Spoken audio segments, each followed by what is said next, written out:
My name is Nick Pelto, and I've decided to do my informative speech on myasthenia gravis. What if your own body decided to sabotage your muscles, making them weaker the more you tried to use them? That's the reality of myasthenia gravis, which literally translates to grave muscle weakness.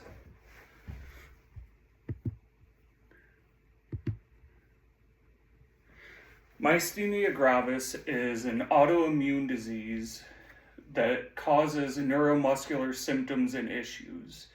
It's a manageable yet serious chronic neuromuscular condition that causes muscles to become weak and tired, and is often called a snowflake disease due to its varied presentation and the symptoms that are associated with it.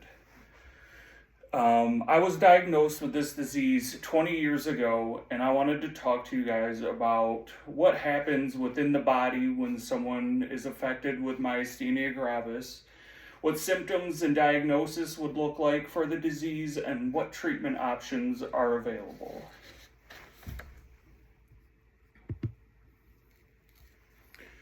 So within the body, antibodies attack chemical receptors on different muscles throughout the body. This makes it harder for acetylcholine, which is a neurotransmitter, to bind to the receptors on the neuromuscular junction of muscles. Triggering of muscle contractions is weakened or does not happen at all. So here's a diagram of what the neuromuscular junction looks like. As you can see in the blown up image, there's a small gap from where one end of a nerve comes down and where it would go to a muscle. So there's no direct contact between a nerve and a muscle. Between this little junction, those neurotransmitters are sent out and received, and when enough are received, that's what triggers a contraction for the muscle. So because these receptors can be affected throughout the body, the disease can present itself in a variety of different ways. According to Johns Hopkins, some of the main issues involved issues with vision, which can be drooping eyelids or blurred or double vision.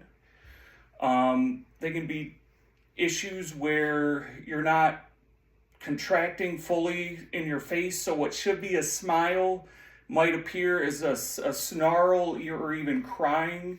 You're just not activating all the muscles that should be activating. You will also have issues with dysphagia and pronouncing words and slurred speech, so the muscles within your mouth can be affected as well. And then you can also have weakness in your neck or in your limbs. Symptoms from all these are from not enough of that neurotransmitter being absorbed by the muscle, reducing the muscle function itself. Sometimes the muscles that control breathing weaken to the point where a person needs a ventilator to breathe. This is called a myasthenic crisis and requires immediate emergency medical care. A myasthenic crisis may be triggered by infection, stress, surgery, or an adverse reaction. And I got that from the National Institute of Health.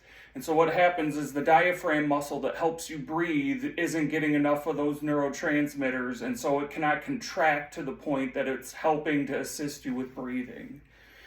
And the other thing making this disease very difficult to diagnose is a blood test can be used to help with diagnosis.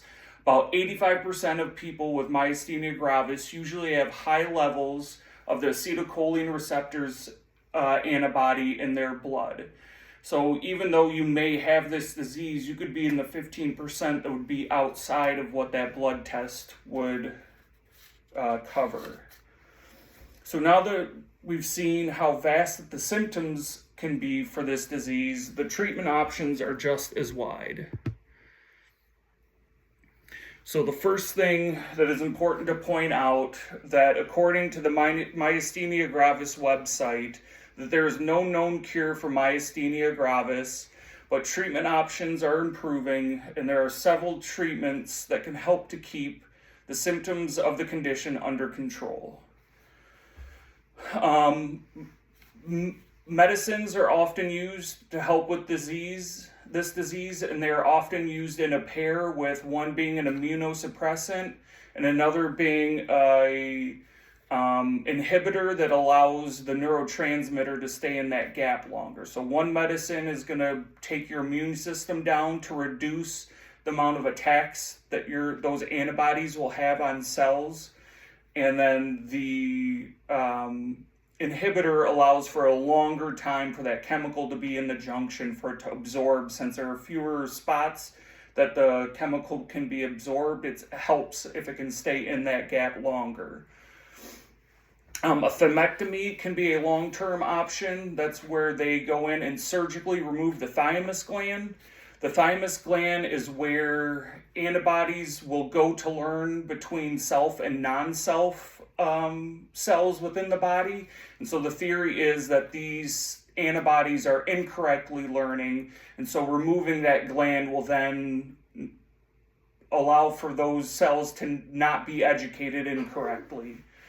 There are IV therapies that go along with the disease as well, but these are mainly just used as a short-term fix, usually to get someone healthy enough to have some sort of surgical procedure for this disease. The big one is plasmapheresis, where they will pull your blood out of your body, separate the plasma from the rest of the lymph fluid, and then in the machine they'll spin that lymph fluid back together with synthetic plasma and then put that back into your body. Immunoglobulin therapy is also another option that helps reintroduce healthy antibodies into your system.